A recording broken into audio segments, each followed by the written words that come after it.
Hello everyone, welcome again to my channel. Thanks for the click. I hope you're doing well. So as you can see, we are still talking about some lessons or topics related to teaching job, teaching profession, and these lessons are very important for those who want to apply for teaching profession either in private or public sector.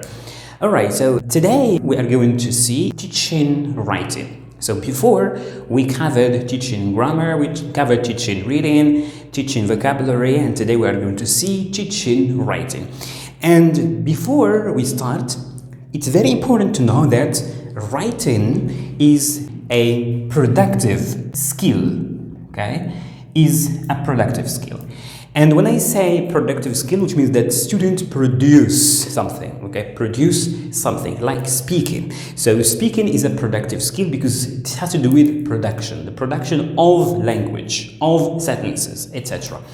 Not like reading or listening, which are considered as receptive. You need to receive, you receive the inputs, okay? So reading is a receptive skill and listening is also a receptive skill. Now, what you have to know, and perhaps you know, is that writing is something challenging for most students. If you ask students about writing, they will tell you it's difficult, perhaps they don't like it, and it is the most challenging skill for them. Now, for you as a teacher, how can you make writing an easy task, a task that learners like and perhaps perform well in writing? How? Before I start talking about some very essential notions and important elements that you should consider in writing lesson, I'd like to start with a study done by Hamid Marashi and Lida Daradi at a university in Tehran, Iran, about the impact of TB writing on learners' performance and creativity. Performance and creativity. You can easily find this study on the internet, download it and read it. Now, in this study, they took something like 58 students who scored almost the same in a writing test. These 58 students were divided into two groups, one group of 26 and the other of 26. The one which is controlled did not take any course in writing, and the experimental group took something like 18 sessions in writing skills in which they were exposed to tasks related to writing and activities again related to writing. Now the results were very simple. After they took both the group, controlled and experimental, took the same test again of writing, and the result was as expected, that the ones who were exposed to courses, sessions in writing using tasks outperformed the other group that did not take any course.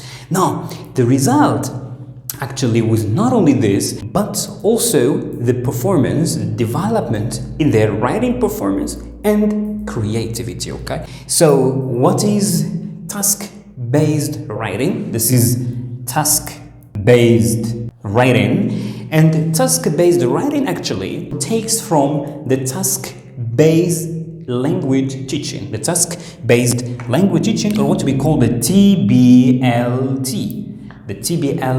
task-based language teaching, that says that learners, second language learners, learn better when they are engaged in what? In tasks, okay? In tasks.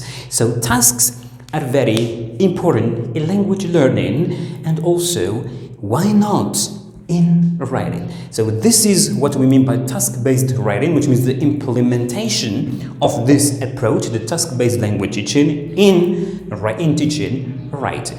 So this is very important, and this is what I like personally in my teaching of writing. You cannot ask students to write something from the outset. For sure, they need to do something before writing. That something is what we call the task. You give them a task, and after that, student will be able to write. Now, what if I ask, for example, student to write a paragraph about Burj Khalifa skyscraper? They will get blocked. They need maybe internet, they need perhaps other resources in order to write a text, paragraph, an essay about Burj Khalifa skyscraper. Now, what if I give them this text, which is a city in the sky, very, we can say, attractive title to read, answer the questions, take note, okay? So this is a task. This is a task that I can give to my student, and this task, they can work on it in a form of groups, okay? In a form of groups, or even in a form of pairs, okay? In a form of pairs. They can work on this task to answer the questions and take note. So the questions they will answer should be written in form of sentences. So here you are engaging them, you are giving them a task, and based on this task, they can easily write. So after doing this task, when you ask them to write a paragraph, they will find it easy to write. Why? Because they have the tools, they have knowledge, and they have the sentences to use, okay? All right, so task-based writing is very, very important for writing, okay? All right, so this is number one. Use task-based writing because it's very easy and you engage students in activities, student working group, in pairs, get ideas, discuss, and then produce something. Number two, and this is also very essential, is something that we can consider as a model or a sample. Okay, a sample. Never ask student to write from the outset. Just write a paragraph about something. No, that's not good. So you have to give them a sample or a model. When I say model or a sample, we can also say an example. Okay, an example. If you want to teach them a paragraph, give them a sample of a paragraph, they work on it, they answer questions related to that paragraph, and then they produce another paragraph. If you are teaching them an article or an essay, the same, an email, the same. So you give them a sample and they work on it as or in form of groups or pairs. They do the exercises related to that sample, and then they write when you ask them to write, okay? So model or sample or an example is very, very important. So you cannot ask students to write from the outset like that. Number three is what we call the first draft. So they write the first draft based on the sample or the example. This is number one. And number two, so based on the example you write, you gave them or the sample. And number two, it can be your explanation. Okay, your explanation on the board. Okay, on the board. So on the board, you elicit the format or the layout of a paragraph or an email or an essay, the components, linking words, etc. So we can say explanation or presentation. Okay, what you present to them.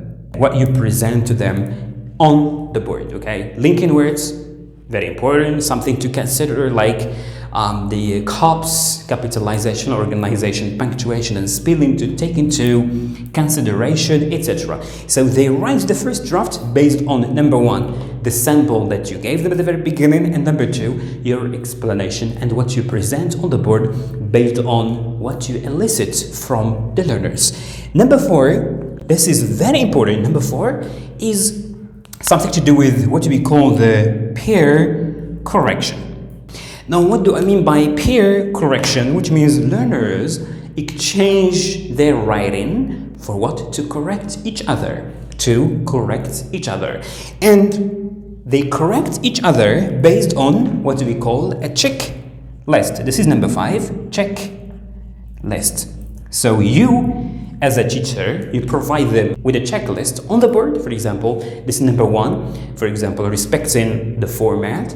Number two, including sentences, topic, supporting and concluding. Number 4, for example, respecting the paragraphs, for instance. Number 5, copes, respecting copes, correct conjugation of the verb, spelling if you have any spelling, etc. So you give them a checklist on the board and you ask students to correct each other writing based on the checklist.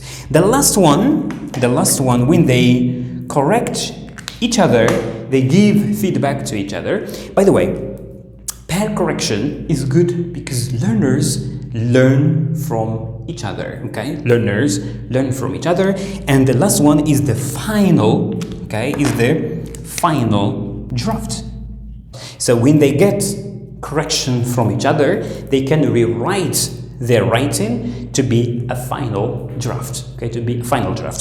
So these are the steps or the most important element to take into consideration while teaching writing. So TB writing, task-based writing, is a very important approach to write and to teach writing. And number 2, to provide learners with a sample, with a model.